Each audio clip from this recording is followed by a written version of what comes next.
Isso aqui é lá no princípio, lá no início. Então essas foram as primeiras roupas que o homem, quando ele viu que ele tinha errado, né? E aí eles passaram a ter consciência do erro e daquilo que eles estavam nus. Então a palavra do Senhor diz que eles coseram folhas de figueira e fizeram para si aventais. Foram as primeiras roupas, né, que eles vestiram.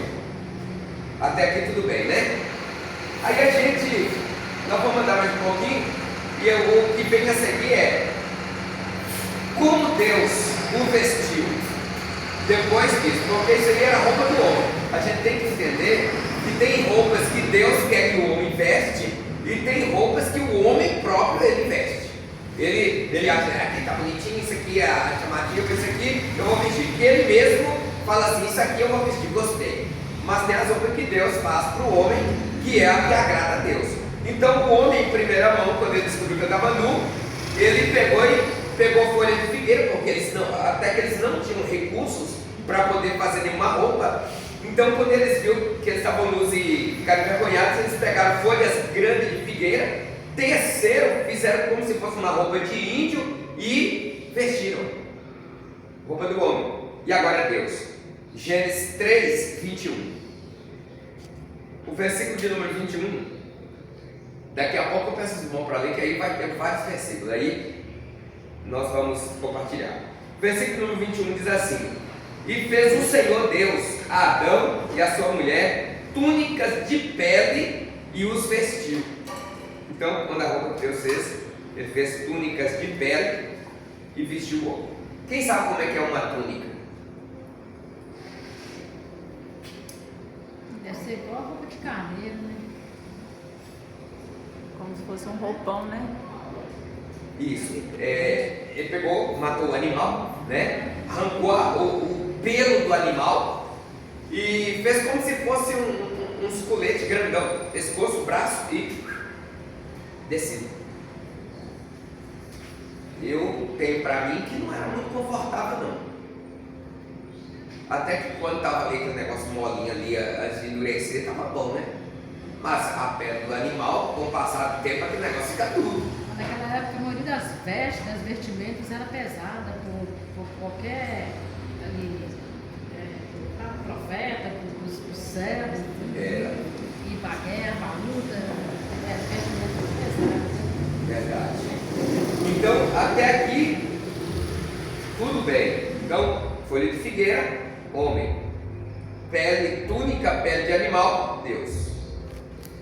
Assim como Deus vestiu Adão e Eva, vem João Batista e Elias, também copiando o modelo e se vestindo. Aí vamos pegar segundo livro dos Reis, capítulo 1, versículo 8, e Mateus 3, versículo 4. Segundo livro dos Reis,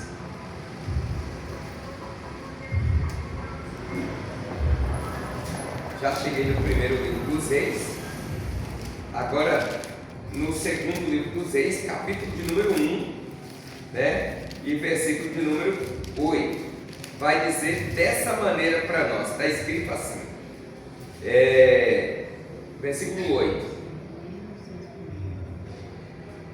e eles lhe disseram, era um homem vestido de pelos e com os lombos cingidos de um cinto de couro. Então disse ele, e Elias, é Elias o tisbita.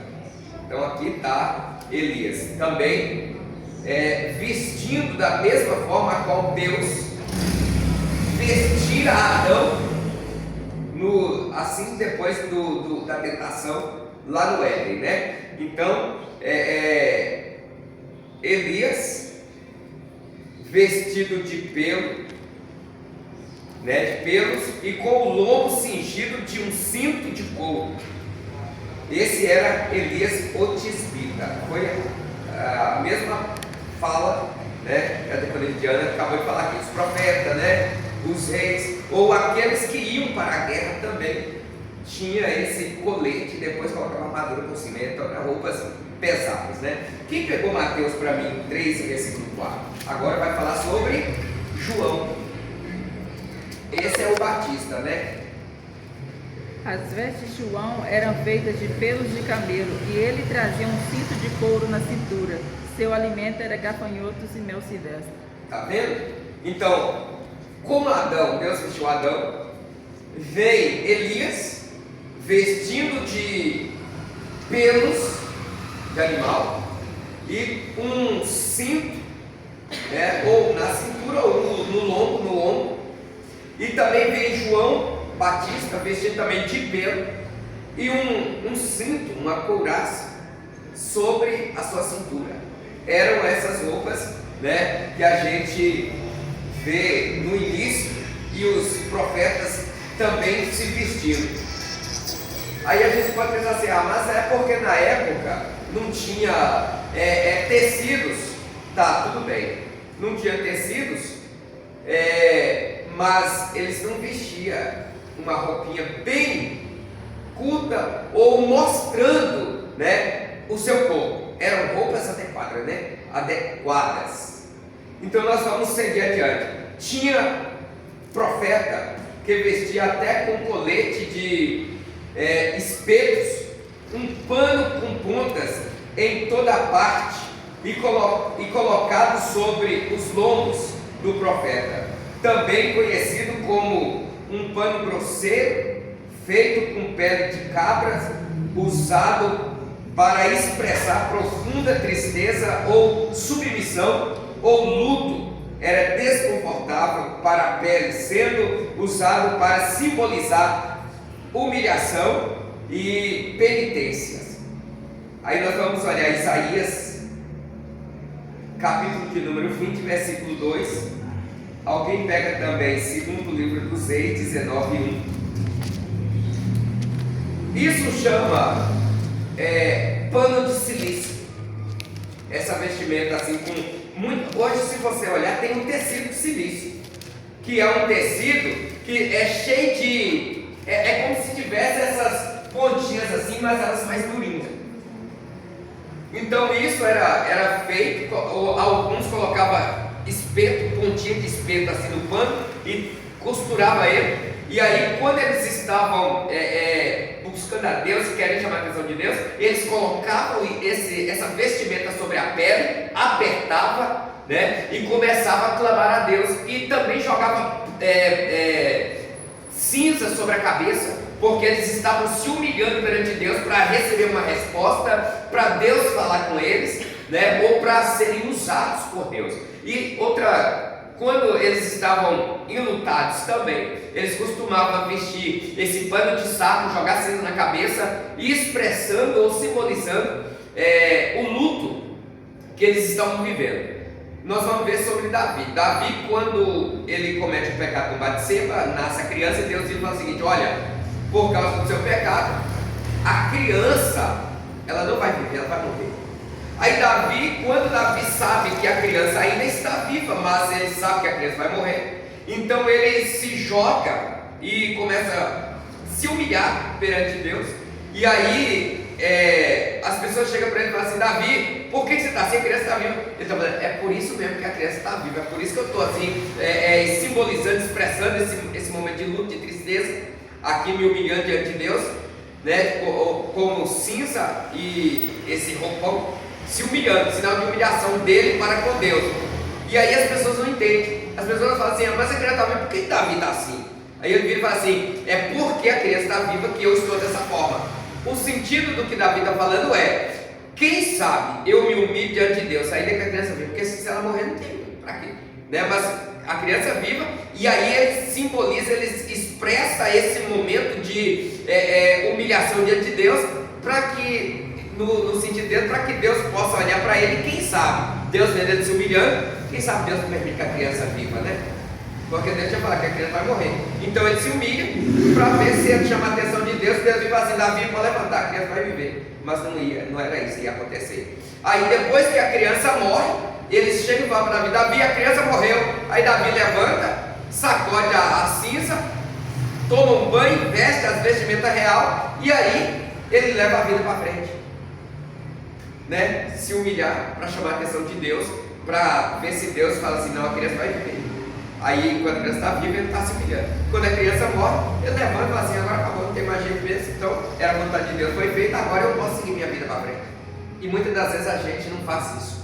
Às vezes a coisa está aí, está para acontecer. A gente sabe que aquele negócio ali é só Deus. Em vez da gente se humilhar diante de Deus, clamar e tirar um período de jejum, ficar ali só com Deus, expressando essa humilhação, esse momento de humilhação diante de Deus, para Deus responder e trazer a resposta para nós, não. A gente vai reclamar, vai murmurar: Deus esqueceu de mim, não sei o quê, e aí é onde não acontece nada mesmo. Porque o pessoal está orando pouco, pastor. Sabe que a pessoa ora mais, busca mais o Senhor.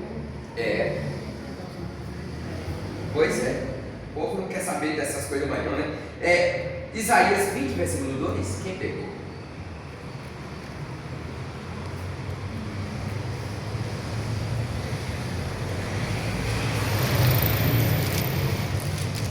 Versículo 2 de Isaías diz assim: falou o Senhor pelo mesmo tempo, pelo ministério de Isaías, filho de Amós, dizendo: vai, solta o cilício de teus lombos e descalça o sapato dos teus pés. E assim o fez, indo nu e descalço. Indo nu e descalço. Então está pedindo para ir tirar o cilício, né? Essa vestimenta, seja ela de pano de saco ou de vestes de cabra, ou esse pano de saco com pontinhas que ficava furando a pele, apertando o corpo em forma de humilhação diante de Deus, né? Porque aqui a palavra a profecia simbólica do cativeiro, né, dos egípcios e dos etíopes. Então eles precisavam, e aí Isaías vai trazer uma palavra acerca disso, para que eles possam aqui ter do Senhor a resposta certa. Então disse o Senhor: assim como meu servo Isaías andou 3 anos nu e descalço, por sinal e prodígios sobre o Egito e sobre a Etiópia, assim o rei da Assíria levará em cativeiro os presos do Egito e os exilados da Etiópia, tanto moços como velhos, nus e descalços, e com as nádegas descobertas, para vergonha do Egito. Está vendo? Por causa de um ato de humilhação, a qual o profeta demonstrou diante de Deus, aí Deus também trouxe uma resposta e precisa dizer que, para a vergonha dos egípcios, né, ele vai fazer com que eles todos sejam cativos e vão andar da mesma forma. Então, quando a gente se humilha diante de Deus, irmãos, com sinceridade, e busca o Senhor em oração, com louvores a Deus, ainda que ninguém saiba, mas Deus trabalha.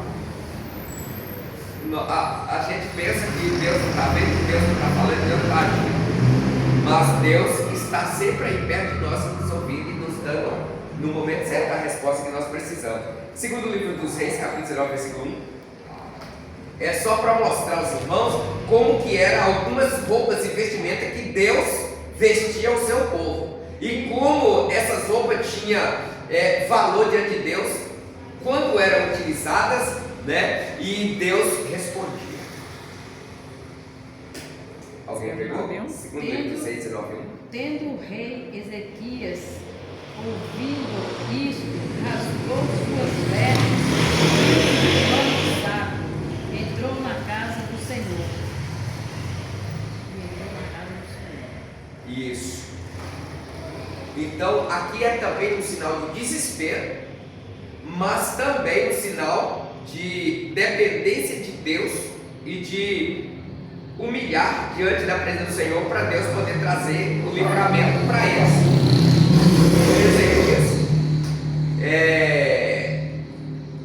Os sírios disse que ia invadir e que ia levar eles tudo preso, e que não tinha Deus que ia livrar eles da mão dele. E ele falou assim: do jeito que eu fiz com as outras nações todas aí, vai acontecer com você também. Aí ele veio e falou o seguinte assim: só que esse aqui, eles se esqueceram e falaram assim, que não tinha Deus, que o Deus deles não ia livrar eles da mão dele. Aí ele mexeu com quem pode, né? Aí ele falou assim, uai, mas peraí, ele está falando não é para mim, ele está falando é com o meu Deus.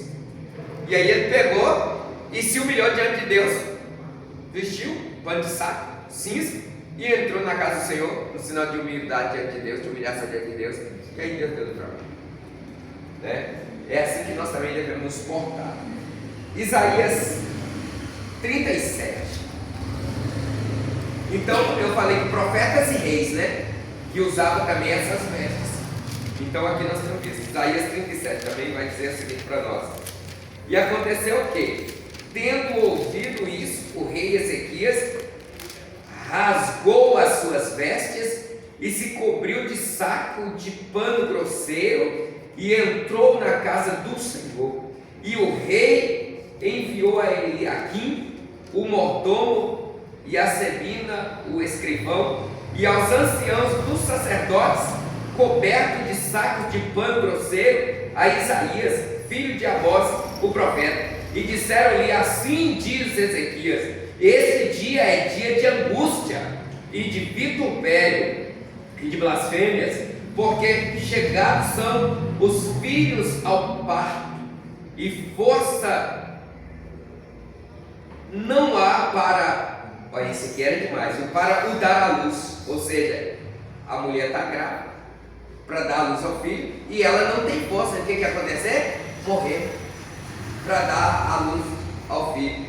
Então o que ia acontecer era morte, era o que ele estava dizendo. Como uma mulher grávida, o perigo que eles estavam passando, e por isso que ele chama lá, a ameaça e o poder do comandante, do rei que vinha até eles, ameaçando em levar eles cativos e destruir eles, era tão grande que ele simbolizou como uma mulher grávida que chegou no tempo de dar à luz, só que essa mulher está na hora de dar à luz e ela não tem força para dar à luz. Quem que ia morrer? O que ia acontecer? Ia morrer a mulher e a criança tudo junto. Ou então ia ter que fazer uma cesariana para tirar o filho. Então Isaías estava dizendo que era o perigo que estava sobre eles, era dessa forma, que não ia ter jeito, eles iam morrer. Então agora diz o seguinte: porventura o Senhor teu Deus terá ouvido as palavras de Rabsaque, a quem enviou o rei da Síria, seu amo, para afrontar o Deus vivo, para o vituperar com as palavras que o Senhor teu Deus tem ouvido? Faça oração pelo resto que ficou. E os servos do rei Ezequias vieram a Isaías, e Isaías lhe disse: assim direis o vosso amo, ou o vosso Senhor, assim diz o Senhor, não temas à vista das palavras que ouvistes, com as quais o servo do rei da Síria de mim blasfemaram. Eis que porei nele um espírito, e ele ouvirá um rumor e voltará para a sua terra, e falo-ei cair morto a espada na sua terra. Então Isaías está dizendo o seguinte para os servos do rei Ezequias: volta lá e fala para Ezequias que essas palavras não afrontam ele, mas afrontam o Deus do céu. E diz para ele que assim diz o Senhor: não se atemorize, não tenha medo, porque ele tem afrontado a mim, não a ti. E eu colocarei um espírito nele, e farei que ele vai ouvir ruídos, rumores de guerra, e ele vai voltar atemorizado para a sua terra, e lá ele vai cair a espada e vai morrer. Então é o seguinte, eu costumo sempre dizer, tem muita gente que vem para mim e fala o seguinte: ah, fulano está falando isso, fulano está falando aquilo. Eu vim e falo assim: fica quieto, tranquilize, chega para Deus e fala para Deus e fica tranquilo, não fala nada com fulano, fica quietinho, e você vai ver o que Deus vai fazer. Por quê? Porque se você levantar contra a pessoa, a gente se enquadra naquela mesma pessoa que está levantando contra a nossa vida. Mas quando você chega calado, sossegado, sem que brigue com a pessoa, sem que mais ninguém saiba, e você se coloca diante de Deus e fala: Senhor, fulano falou isso, eu sou teu servo, quem me defende é o Senhor. Então, para isso, pronto, você vai ver que a pessoa vai receber um chega para lá. E não é você que fez, não é mais ninguém, mas Deus proveu um jeito daquela pessoa ser envergonhada e você ser exaltado. Quantas pessoas chegaram desesperadas porque alguém estava falando mal, caluniando, afrontando e perseguindo. E eu falei para a pessoa o seguinte: fica quietinha, só dobra o joelho e fala com Deus. Já tive bastante vitória dessa mesma forma. Eu já passei muito isso no trabalho, pela missa, deixei Deus trabalhar e aí eu dava certo depois. Sempre dá. E a pessoa não fica com raiva da gente porque a gente não fez nada, mas Deus fez se você viu a vitória. Já teve muita gente no meu serviço por causa de vaga no estacionamento. Uma menina chegou para mim, eu cheguei, estacionamento é rotativo. Quem chega coloca um carro, coloca a moto e ninguém tem vaga nenhuma. É um estacionamento gigante. Só que como a gente chega primeiro, você coloca nas primeiras vagas. E aí eu comecei a chegar sempre mais cedo e coloco naquela vaga. Aí um dia ela chegou primeiro que eu, ela colocou na vaga. No outro dia eu cheguei primeiro e coloquei na vaga. Ela chegou para mim falando: que marca de crente é você? E começou a me escrachar, e começou a xingar, e não sei o que, que você é crente, que não sei o que. E aí eu virei e falei assim: a vaga é rotativa, filha. Não tem nome de ninguém não, eu pus porque eu cheguei primeiro. Se eu não tivesse colocado e você não tivesse chegado, outra pessoa chegava e colocaria. Não era nem minha nem sua, era do outro. E aí ela xingou tudo e não sei o que. Eu falei assim: Deus, fulano fez isso, ainda me falou, que marca que crente eu tenho? Crente tem marca? Aí eu falei com Deus: Senhor, não quero que o Senhor faça nada. Só no final do dia ela vai reconhecer que ela está errada e que ela vem até mim e peça perdão. Ah, passa o dia inteiro, no final do dia, olha ela lá de cabeça baixa me pedindo perdão e fala: eu errei, eu fiz aquilo, não devia, não sei o que, me pediu perdão. E a gente assim, quando as coisas é bom pro lado dele, a gente é o bom, mas quando as coisas piores pro lado dele, a gente não é cristão, não, né? Pois é. Desse jeito. É. E aí teve uma outra, o cara me acidentou no trânsito, ele tirou do fundo do ônibus, eu aqui, estava ele aqui, o ônibus estava aqui, o ônibus foi arrancar, e ele de carro aqui e eu aqui. Aí ele ia bater no fundo do ônibus, aí ele arrancou do fundo do ônibus, jogou isso aqui em mim, me mandou lá longe, quebrou minha moto toda e me saiu chiando no chão, no asfalto ali na Delta. Perto do meu. Aí ele virou e falou comigo assim: você pode entrar na justiça que nem Deus faz eu te pagar, não tem justiça nenhuma que faz eu te pagar. Eu falei: ah é? Beleza. Só que eu tive uma visão também. Um anjo chegou para mim, um de cabelo grisalho, e falou comigo assim: eu sou a tua testemunha, eu vi tudo, você pode me procurar em tal lugar assim que eu estou lá e eu vou depor a seu favor. Você acredita que era um anjo? E me mostrou uma floricultura do lugar. Eu voltei lá depois, porque o cara liguei pro cara e falei assim: ó, vamos entrar em acordo, vamos resolver certinho, sem precisar disso. E ele falou que não tinha jeito. Aí eu falei: então tá bom, beleza. Me deu um papel, esse moço de cabelo grisalho me deu um papel no dia do acidente. E no papel tinha uma marca de sangue e um número de telefone. Número de telefone que não existe. Ninguém liga, esse número não existe. Podia ligar, não poderia, esse número não existe. Beleza, eu falei: ah, então tá, já que não existe, eu vou no local. Cheguei lá, não tem floricultura, não tem esse senhor das qualidades que veio pra mim. Cheguei lá e perguntei. Não, aqui nunca teve pessoa assim. Espírito, pastor, esse mesmo demônio faz parte do ser humano. Pois é. Se a gente pedir muito a Deus, clamar no Senhor, ele faz a gente virar. É. Faz a gente virar. E aí não tinha ninguém lá, não tinha ninguém lá com aquelas qualidades. Aí eu dobrei o joelho e falei: Senhor, fulano falou isso aí. Então, o Senhor é o meu juiz, o Senhor é quem vai me ajudar. E aí eu peguei, fui na justiça. Primeira vez o moço não foi, segunda vez o moço não foi, acho que é, ou acho que uma segunda me parece ele foi. Chegou lá, ela, na frente da promotora da justiça, ela falou assim: conversem e veja se tem como vocês entrarem em acordo, não sei o quê. Ele virou e abriu a boca e falou assim: eu estava errado. E depois ele virou e falou, aí quando ele falou assim: eu estava errado. Aí ela: não, você vai pagar ele? Não precisa fazer nada. Aí ele virou: mas ele também estava, porque lá era mais 60. Aí falou onde que era. Aí ela: não, lá é 30. Você estava errado, você estava com 60. Aí ele perdeu, teve que me pagar tudo. Então Deus trabalha em nosso favor, mas a gente tem que estar sempre na direção de Deus. Você naquele, o rei Ezequias, Rabsaque, que era comandante da Síria lá, foi até ele para isso. Aí o rei Ezequias ficou com medo, né? Só que Rabsaque escreveu dizendo o seguinte: olha, não tem Deus, o seu Deus não vai te livrar. Quem é o teu Deus para te livrar da minha mão? Aí ele pegou e mandou ir até Isaías. Isaías disse para ele assim diz o Senhor, não temas. E ele já tinha vestido de pano de saco grosseiro, que era uma roupa pesada, que era tipo saco de silício, e jogar assim na cabeça, e entrar na casa do Senhor, clamado a Deus, e tinha mandado ir até Isaías. Isaías chega lá, Deus usa ele para poder falar para ele que não é para temer, que Deus ia entrar com a providência, e aí aconteceu e tem vitória. Assim também tem vitória para a nossa vida nessa noite. Amém. Vamos lá, Isaías 37 foi o que nós acabamos de ler, né? O rei Ezequias, né?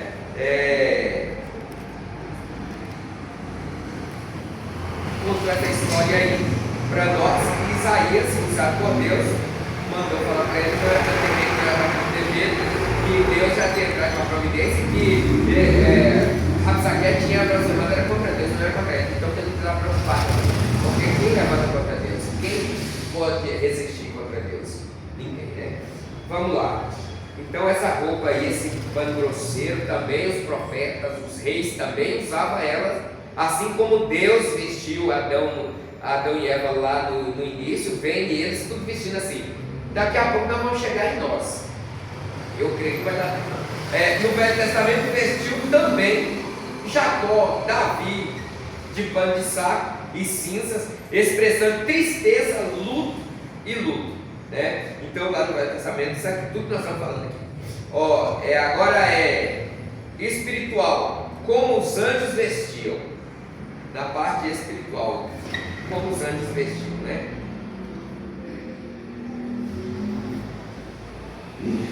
É uma pergunta, como os anjos vestiam? Atos 1:10, Lucas 24:4, vamos lá. Atos capítulo 1, versículo 10 e Lucas 24, versículo 4. 1:10. E estando ele com os olhos fitos no céu, enquanto ele subia, de repente, junto dele se puseram 2 homens vestidos de branco. Você leu isso aí, foi? Atos 1:7. 1:7? Não, Atos 1:10. Em 1:10. Como é que estavam? Vestidos de branco. Vestidos de branco, né? Vestido de branco. Agora vamos lá em Lucas 24:4.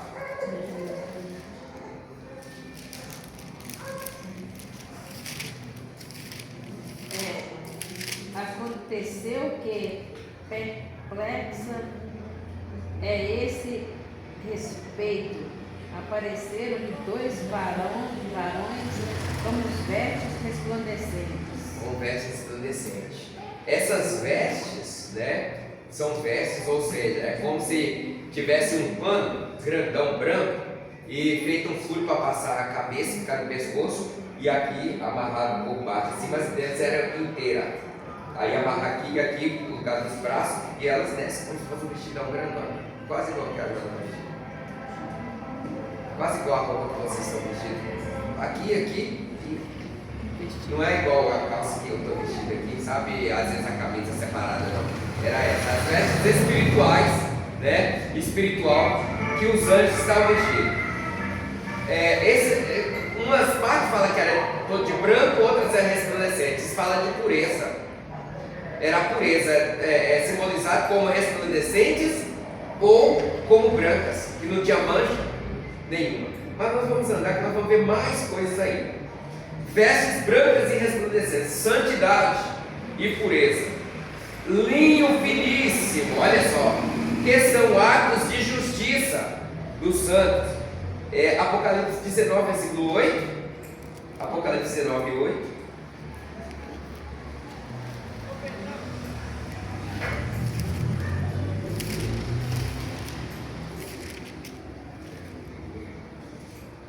Pois-lhe dado vestes de linho finíssimo, resplandecente e puro, porque o linho finíssimo são os atos de justiça dos santos. Isso. Então, também vestimenta de linho finíssimo, né? Simbolizando aí a justiça dos santos. A gente vê reis também, vê ver algumas classes de pessoas do Velho Testamento ou da Bíblia dos judeus vestidos de linho finíssimo, eram reis, mostrando a importância que eles eram as pessoas que tinham a autoridade para fazer justiça.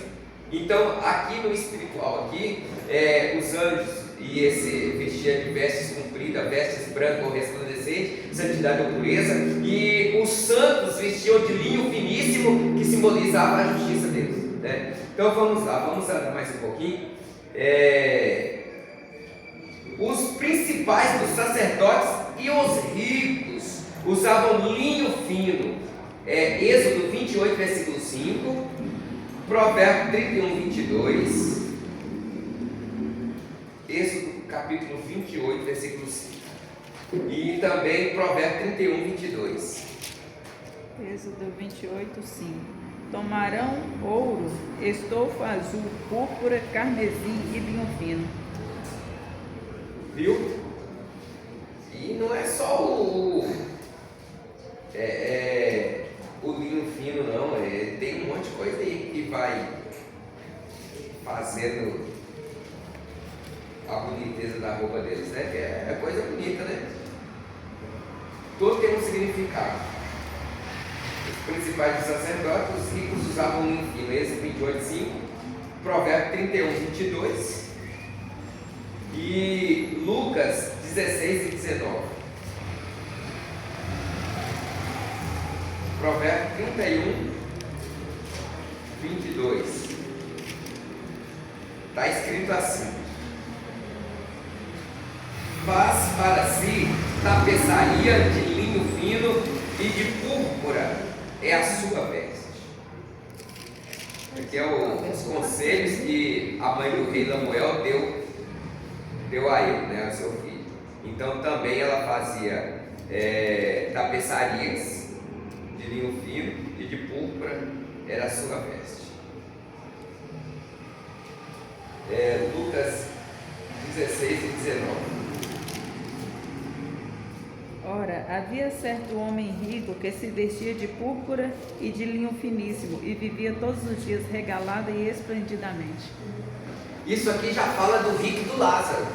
O Lázaro era o pobre, o mendigo, que não tinha nem o que comer, nem um teto para vestir, mas tinha um rico, e ele era rico, e vestia também de linho fino. Né? Então, os ricos aqui também vestiam, os principais dos sacerdotes, né? E os ricos da época também vestiam com linho fino. E eles simbolizavam que era bem, né? Justo, que fazia justiça e tudo, mas eram os piores que tinha, eram os que mais faziam injustiça. Vamos lá, Ezequiel 16, versículo 10 e Apocalipse 18, 12. Apocalipse 18, 12 e Ezequiel 16, versículo 10. Deixa eu ler 18, 12 aqui de Apocalipse logo, que eu já peguei ele aqui, que diz assim: mercadorias de ouro e de prata e de pedras preciosas e de pérolas e de linho fino e de púrpura e de seda e de escarlata e toda madeira odorífera e todo vaso de marfim e todo vaso de madeira preciosíssima, de bronze e de ferro e de mármore. Então está aqui, né? Mais uma parte. Agora Ezequiel 16, 10.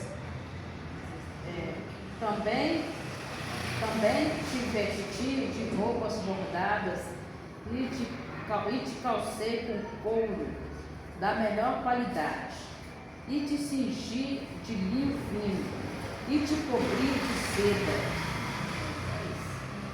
Isso. Então tá vendo aí, né? Os principais sacerdotes e os ricos.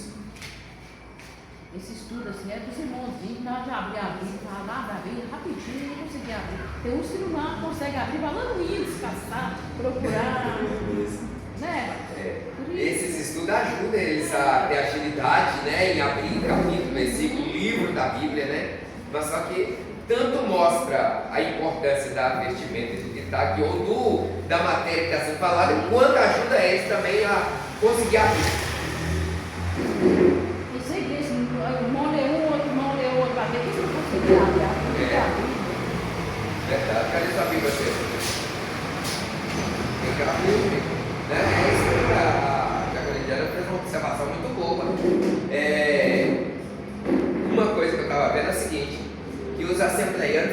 mais, são as pessoas mais respeitadas e que as pessoas falam que mais sabem da Bíblia, né? Mas são os que menos sabem a Bíblia nos livros. Onde está o Papo, Pedro? E começar a fazer isso, abrir a Bíblia aqui, o irmão lê um, o irmão lê outro, o irmão lê eu lê outro. É mesmo. Começa a ler aí. E de rica escarlata, 2 Samuel, também de rica escarlata também, eles vestiam. 2 Samuel 1:24, Pedro vai pegar para mim. Quanto? 2 Samuel 1:24. E com traje de luxo, Tiago 2:12. Júlia, Felipe, Mateus,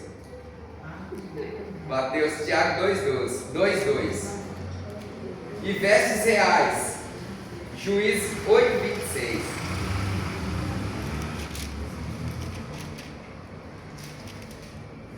Juízes 8:26.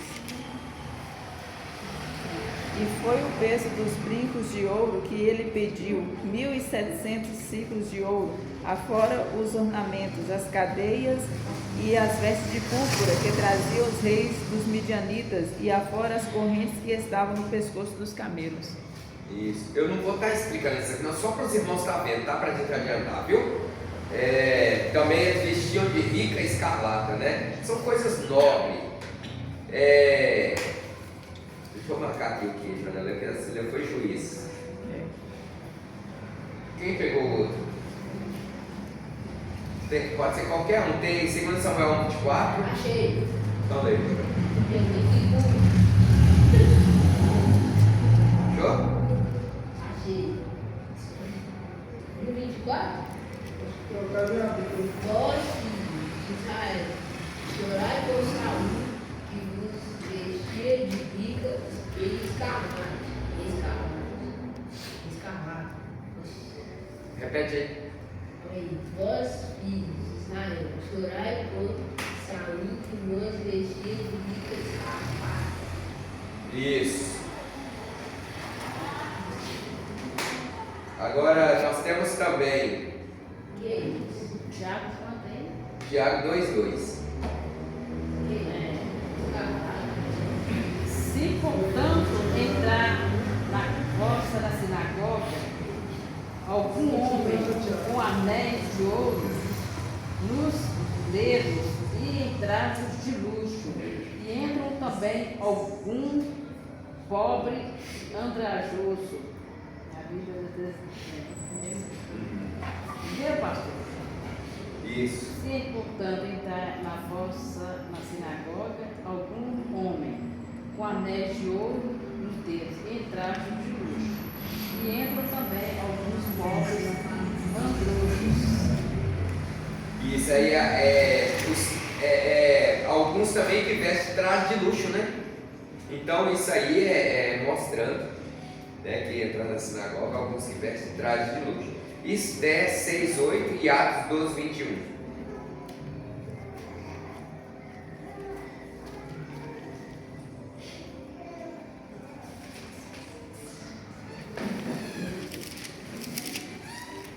Atos 12:21.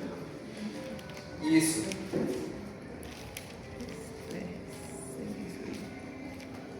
Esté 6:8. Sejam trazidas trajes reais que o rei tenha usado e um cavalo em que o rei costuma andar, e ponha-se-lhe na cabeça a coroa real. Isso. Tira a roupa, põe nele, rei. Lembra desse? Lembra? Naamã. Vai ter virada. Vai ter virada. Tu és alguém cujo rei de ti se agrada. Lembrou, né? Ferramenta Não. pra ti foi preparada. Tem um hino que fala assim: vai ter virada, tu és alguém cujo rei de ti se agrada. Vai ter virada. Esse hino é muito bonito. Depois eu vou ensaiar para cantar ele. Hoje eu fui para a minha casa, estava mandando esse antigo, meu pai escrevia no caderno. Você também, o pai de Joana também faz ele. Meu pai tem um caderno cheio de. A próxima herança que seu pai deixou para vocês aqui, sabe? Eu ri demais com ela. Já pega aí para ensaiar com os adolescentes, viu, Júlia? Que nós vamos formar de novo. Nós vamos formar de novo. Era os cantores da época. Aqui, quer ver? Vocês dois.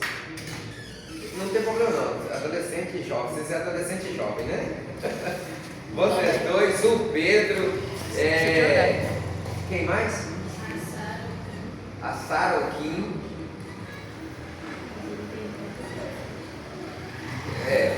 Já pode colocar no papel aí, nós vamos começar de novo. Já começa com esse aí. Vai ter virada, que é virada mesmo, viu? É virada mesmo. Vamos lá então. 12:21 de Atos. Mateus pegou, né, Mateus? Pode ler para nós. E num dia designado, vestindo Herodes as vestes reais, estava sentado no tribunal e fez uma No dia designado, Herodes, ele veste as vestimentas reais, o rei Herodes veste as vestimentas reais, né? E senta no lugar e começa a falar, dá uma palavra lá para o povo, aí o povo vai gritar: isso não é voz de homem, não, é voz de Deus. Mas só que ele não quis dar glória a Deus, morreu como de bicho. Tem um hino também falando isso, né? É um corinho, né? E ele morreu como de bicho, porque ele não deu glória a Deus, vestiu as vestimentas reais e começou a falar, e o povo olhava e falava assim: isso não é voz de homem, não é voz de Deus. Aí ele sai de não querer a glória para ele, mas dar glória para Deus e dar glória a Deus, fala assim: não, a glória é de Deus, é Deus. Aí não. Aí o bicho veio e ó, enfiou dentro do meu. Gente, eu vou falar para vocês que até a vestimenta real, até a posição, o nível que a gente está, é perigoso.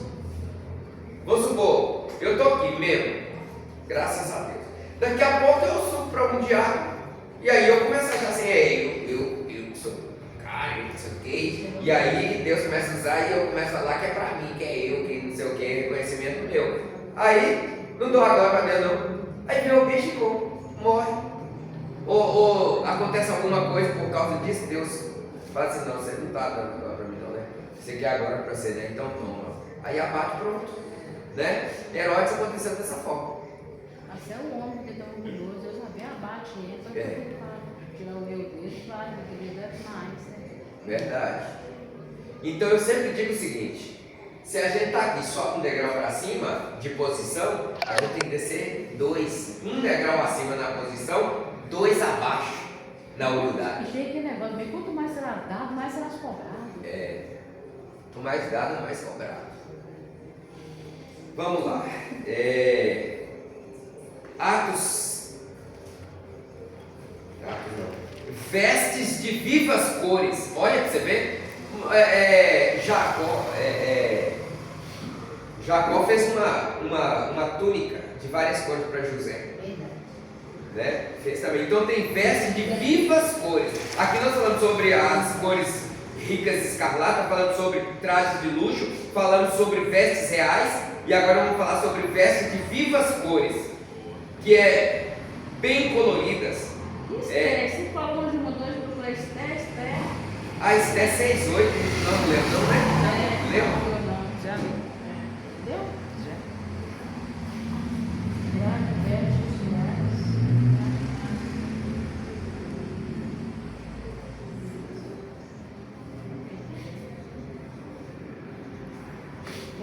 Leu? Eu já leu? Acho que deu, mas pode ler de novo. Ah, mas você já leu?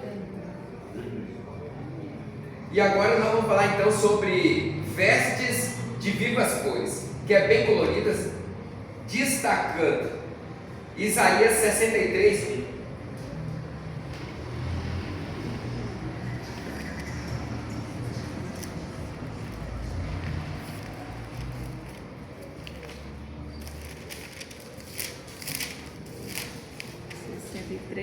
Quem é este que vem de Edom, de Bosra, com vestes tintas de escarlate? Quem é este, vestido de esplendor, que marcha na grandeza da sua força? Sou eu que falo em retidão, poderoso para salvar. Quem é esse que pode salvar, né? tinta de escarlate, veste de esplendor. Então, eles fazem menção de Deus, quem salva a Israel. Agora nós vamos. Os escribas vestiam talares, bem chegada na tinta, cores variadas, cores vivas, né? Os escribas vestiam talares, roupas talares, aquelas roupas que tem várias cores diferenciadas, em várias, como é que eu falo, gente? Várias camadas de cores diferentes, bem avivadas. Eram roupas talares, ou como de sacerdote, que as roupas tudo riscadinhas, isso, de estampas, isso mesmo. Então era as talares, as vestes talares, que os escribas vestiam, né? Que eram cores variadas, estampas variadas. E aí nós temos aqui Lucas 20 e 46. O Pedro pega para mim Lucas 20 e 46. Alongavam suas franjas. Mateus 23, 5. Mateus pega para mim 23, 5. Mateus, Mateus, né? Pegar Mateus mesmo, né? Quanto que é Lucas? 20, 46. Achei. Não estava perdido? Você tá velho.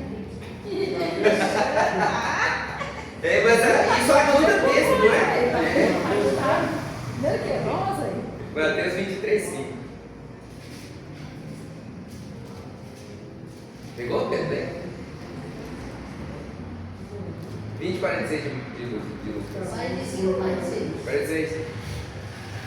Guardai-vos dos escribas que gostam de andar com vestes talares e muito apreciam as saudações nas praças, as primeiras cadeiras nas sinagogas e os primeiros lugares dos banquetes. Tá vendo? Então, os escribas, tem cuidado com esse povo. Eles gostam de vestir talares. Então, ele está dizendo o seguinte: quando você vê alguém vestido de talares e que gosta de ficar nas praças apresentando negócio e tudo, toma cuidado, você é escriba. Então, o escriba, ele ficava vigiando, ele ficava observando os outros e tudo, né, para alguma coisa. E eles eram escribas, estavam escrevendo, então, e dedurando as pessoas. Então, toma cuidado com essa raça de povo. Mateus 23, 5. Mateus vai ler Mateus também, 23, 5, pode ler.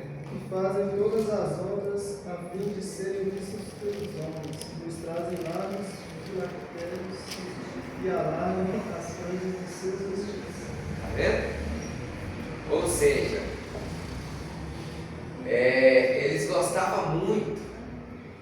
Tipo assim, se tem alguém hoje em dia que gosta de ficar vigiando a vida dos outros e chegar e contar, era esse povo. Para quê? Para poder se amostrar, para poder ficar na vista do povo, para poder o povo ver e falar assim. Pastor, escribas e os fariseus são as mesmas coisas ou é diferente? Não, é diferente. Tinha a seita. Os escribas eram uma classe de pessoas, era como se fosse um movimento de pessoas. Eles ficavam só para poder observar os outros, escutar o que o povo fala e escrever. Então, por isso que na época tinha muito documentário, muitas coisas. Era esses escribas. Mas eles mandam ter cuidado com eles, porque eles escreviam até o que você respirava. Se você falasse uma brincadeira, era perigoso. Entendeu? E ainda mais se falasse uma brincadeira contra o rei ou contra os sacerdotes da época aí, era perigoso. Agora, os fariseus eram uma raça, né, de sacerdote também, que também era perigoso. Porque os fariseus eram como se fossem aqueles que eram contra Deus. Eles pegavam no pé das pessoas que eram fiéis a Deus, né? E qualquer coisinha que a pessoa fizesse e que errasse, eles até sentenciavam até a morte. Então eles eram a seita dos fariseus. Paulo foi dessa seita, perseguiu os cristãos, né? Perseguiu os cristãos. Aí quando ele converteu, ele passou a ser a senda do caminho, o Saulo. Ele passou a ser o homem do caminho, né? E Jesus é o caminho, aí ele seguia Jesus, então ele era o homem do caminho agora. Vamos lá. Eita, homem que já fez com o reino, viu? Ele sofreu muito, Então, também ganhou muito. Ele perseguiu muito o povo de Deus também, depois Deus falou assim, você persegue o meu povo, você persegue a mim mesmo, então agora você vai vir. E fez dele um grande homem. Minha mãe falava assim, eu não quero saber de cristão de jeito nenhum, nem vi na minha porta. Depois agora todo mundo lá em casa. Somos 12 irmãos. Todos nós, graças a Deus, servos de Deus. Olha que bênção. Muito bom. Como vestiam as filhas dos reis? Também tinha as filhas dos reis também que vestiam. Filha dos reis é princesa, né? Não é? É princesa. Então, como vestir as princesas, então? A filha dos reis. 2 Samuel 13, 18. A Joana vai pegar a 2 Samuel 13, 18. Vestido de luto. 2 Samuel 14, 2. Já aconteceu? 14, 2. Simbolizando indignação. Os vestidos de luto, né? 2 Samuel 14, 2 era simbolizando indignação e tristeza profunda. Gênesis 37, 29 e 34.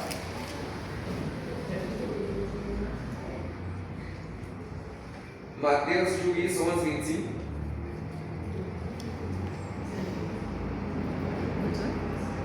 Segunda Samuel 13, 18.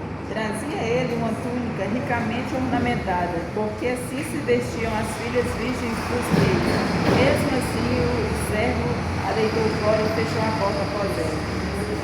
Então, as filhas dos reis, as vestes delas, você já viu umas vestes hoje que você compra, ela já tem nas vestes no rumo da gola do colar?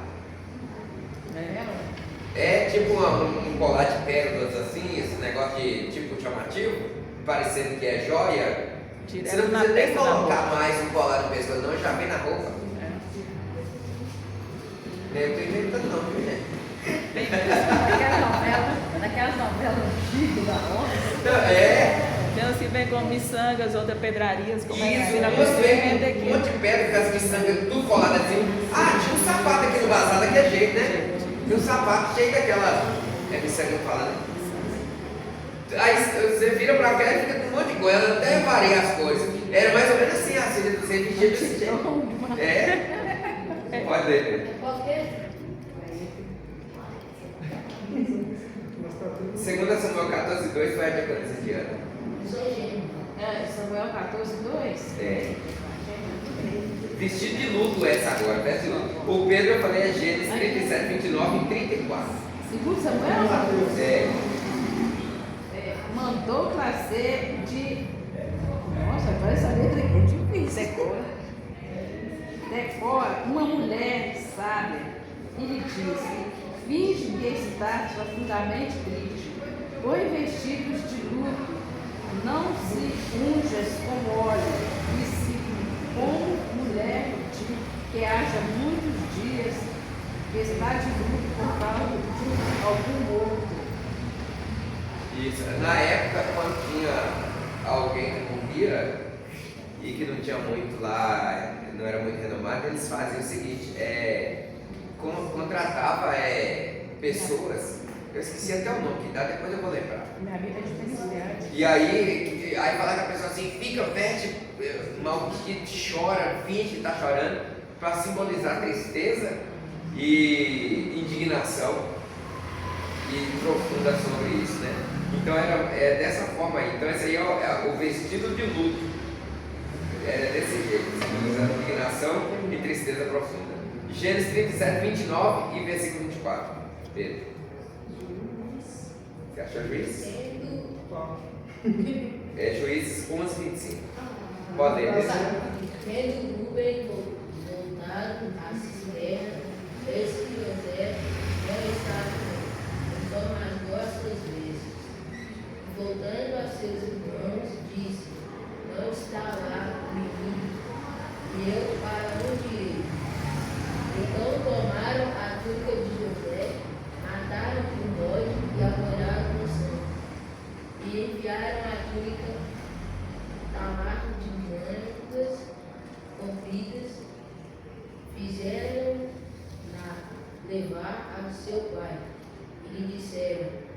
achamos isso, vê se é ou não a clínica de teu filho. Ele a reconheceu e disse, é a clínica de meu filho. Mãe, nossa selvagem, viveira comigo, certamente José foi despedaçado. Então Jacó rasgou as suas vestes e se cingiu de pano de saco e lamentou o filho. Isso. Então foi isso aí, é indignação. Ele rasgou as vestes, né? E tipo de saco, mostrando aí a indignação, a vestimenta de luto, como que era, como que eles se vestiam quando estava com profunda tristeza ou estavam enlutados. Hoje em dia, e alguns filmes aqui que tem, eles vestem tudo de preto, né? E hoje em dia também é preto, né? Que simboliza luto, mas naquela época era assim que fazia. Então, Juízes 11:25. Agora, pois, és tu ainda melhor do que Balaque, filho de Zippor, ele não perdeu ele algum tempo com Israel, ou pelejou alguma vez contra eles? Agora pega para 1 Reis 5:7.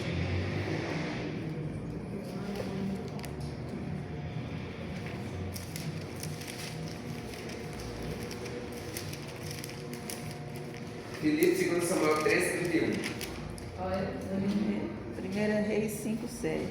Ouvindo Irão as palavras de Salomão, muito se alegrou e disse: Bendito seja hoje o Senhor, que deu a Davi um filho sábio sobre este tão grande povo.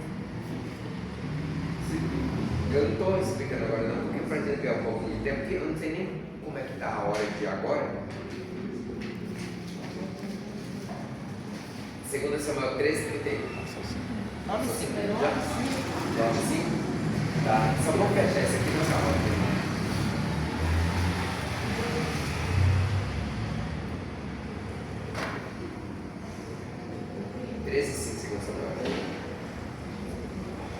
Jó 1:20.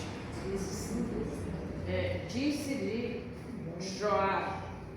Jonadabe, deita-te na tua cama e finge de doente. Quando teu pai vier, vista-se, diz-lhe, peço-te que minha irmã venha e me dê de comer. Pão, pois vendo que eu preparei comida, comerei de suas mãos. Isso. Samuel 13, versículo 5. Tá. Agora, e o versículo 31 de 2 Samuel 13. Então o rei levantou, rasgou-se as suas vestes e lançou por terra, e todos os seus servos que estavam presentes rasgaram também as suas vestes. Isso, é tristeza profunda isso aí. Jó 1:20. Então Jó se levantou e rasgou o seu manto, e rapou a sua cabeça, e se lançou em terra e o adorou. Peraí para você ver, indignação, tristeza profunda, mas mesmo assim, ele não deixou que as coisas se misturassem. Eu estou indignado, eu estou triste demais, só que eu não vou xingar Deus, não vou brigar com ninguém, eu vou apenas fazer algo que vai expulsar para Deus a minha tristeza e vou adorar a Deus. Eu estou triste, mas a saída é adorar a Deus, não tem a outra coisa a fazer, né? Então vou adorar a Deus, rasgo minha cabeça, rasgo minhas vestes, visto pano de saco grosseiro e vou adorar a Deus, e aí Deus agrada. Mas hoje o emprego, a porta fechou, aí eu fico bravo, eu fico triste, eu vou chorar, vou xingar, vou esbravejar, vou pôr na justiça, tudo contrário, aí não dá certo. Esther 4:1, Marcos 14:63 Alguém pega para mim Esté 4:1. O Pedro já pode ir pegando um também aí. Tem Marcos 14:63 e tem Atos 14:14. Vai pegar Atos 14:14? Quem vai pegar para mim Esté 4:1? Esté 4:1. Marcos 14:63.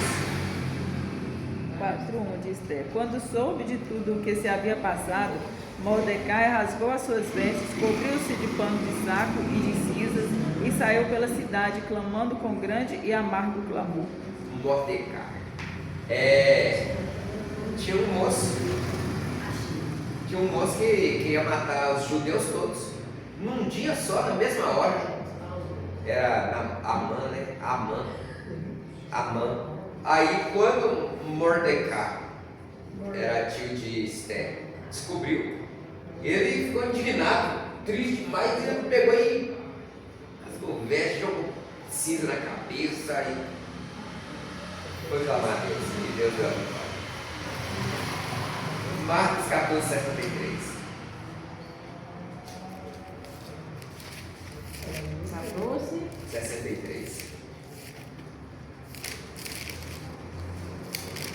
Então o sumo sacerdote rasgou as suas vestes e disse: que mais necessidade temos de testemunho? Isso, ou seja, eles estavam dizendo que eles queriam matar Jesus, né? Só que não tinha lei, Jesus não tinha crime perante o governador para poder ser morto. Então eles viram e falaram o seguinte: olha, ele já falou que ele é filho de Deus. Então ele perguntou: o que mais vocês querem, né? Para poder matar ele. Ele fazia: ele está blasfemando. Você está ouvindo que ele está blasfemando? Não. E aí ele faz o seguinte: os sacerdotes vai, rasga as suas vestes e diz: para que necessitamos de mais testemunho? Vós ouviste a blasfêmia, né, que vos parece, e todos o consideraram culpado de morte. Então aconteceu isso. Então rasgaram as vestes. Ou seja, eu estou indignado, estou triste. Vocês estão vendo que ele está blasfemando? Vocês não fazem nada, né? Atos 14:14. Porém, ouvi isso, os apóstolos Barnabé e Paulo, rasgando as suas vestes, saltaram para o meio da multidão, clamando. É que eu quis, Não, pode ser sabe só. o que eles clamaram? Oi? Sabe o que eles clamaram? Você quer que ele ouvisse saber de que eles clamaram? Vai valer. Senhores, por que fazer isso? Nós também somos homens como vós, sujeitos aos mesmos sentimentos, e vós vos anunciamos o Evangelho para que essas coisas vãs não é Deus que fez o céu, a terra, o mar e tudo o que há nele. Só que eles rasgaram as vestes, clamaram, foi porque está no verso 13. Olha, o sacerdote muito tempo estava em frente da cidade, trazendo para junto das portas touros e grinaldas, querer sacrificar juntamente com as multidões. Viu? Por causa disso que eles clamaram. E aí ele vai trazer uma explicação no versículo 15, dizendo: varões, por que fazeis essas coisas? Nós também somos homens como vós, sujeitos às mesmas paixões, e vos anunciamos que vos convertais dessa vaidade ao Deus vivo, que fez o céu e a terra e o mar e tudo quanto há nele. Ou seja, eles estavam deixando de adorar a Deus e sacrificar a Deus, e estavam procurando o paganismo e a idolatria, e aí misturava tantas outras coisas no meio, até feitiçaria, orgias, tem tudo. E aí eles vêm, né, rasga a veste, sinal de tristeza por causa do erro e que eles estavam cometendo aquelas loucuras, né? E aí vai clamar a Deus e vai explicar para eles que eles também são homens da mesma forma, Mas só que eles não temem esses bichos, não sacrificam isso, mas a Deus que fez tudo, céu, terra e tudo que há sobre a terra. É como Salmo número 24, do Senhor é a terra, a plenitude de tudo que há, é do Senhor, né? Então, terminando, vai ficar ainda, deixa eu só, não fechei não, ainda tem como quando se considerava nu uma pessoa, né? Como é que eles vestiam, como que era vestimento, porque naquela época considerar nu não é como nos dias de hoje não. Você tira a roupa tudo, não fica com nenhuma roupa, aí tá nu hoje, né? Nos dias de hoje é assim. Naquela época era o seguinte, eu tô com esse paletó, tô com essa camisa e às vezes uma outra roupa fininha por baixo. Considerar nu é tirar o paletó, tirar essa camisa e ficar só com a roupa como se tivesse de dormir, como se fosse a roupa de dormir, era considerado nu. Talvez por isso hoje também a gente tem esse negócio assim, fulano está despido, se fulano está com uma roupa como se fosse a roupa de dormir, uma roupa muito curta, uma roupa muito mostrando o corpo, né? Isso, aí é tido como se a pessoa está despida, não está vestida com pudor. Então é assim que era considerado o nu naquela época, né? E hoje não, hoje você tira toda a roupa e fica sem nenhuma roupa, aí está nu. Mas despido é camisola, um short muito curto, como se fosse aquele que ficava só dentro de casa na hora de dormir, é como se tivesse, né, Mas a pessoa também pode dormir nu, não, né? Não, tem vários perigos. Tem vários. Isso. Tem as roupas de... Vai se passa mal, vai ir às pressas para o hospital, tem que veste.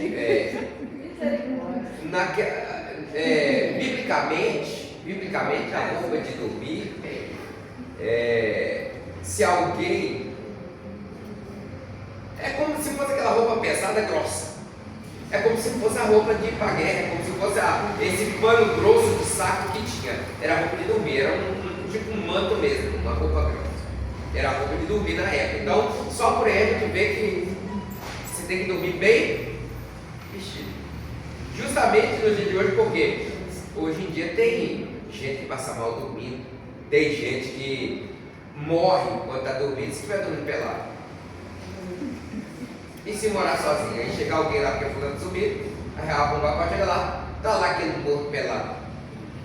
E se vai levar para o hospital passando mal, dormindo, tá lá aquele canjão pelado. Capaz o anjo até lá que veio pegar e falar com a gente, ele fica até meio decepcionado com a situação que ele veio, o servo dele. Mas esses dias para trás, uns dias para trás, nós passamos um estudo sobre essas coisas aqui, sabe? Sobre isso mesmo. Até, aí nós falamos o seguinte, até se você acordar alto, é pecado. Até se a gente for aquela pessoa escandalosa no rir ou no falar também, entra pro pecado também. Pecado da rua, tudo. Também. Ou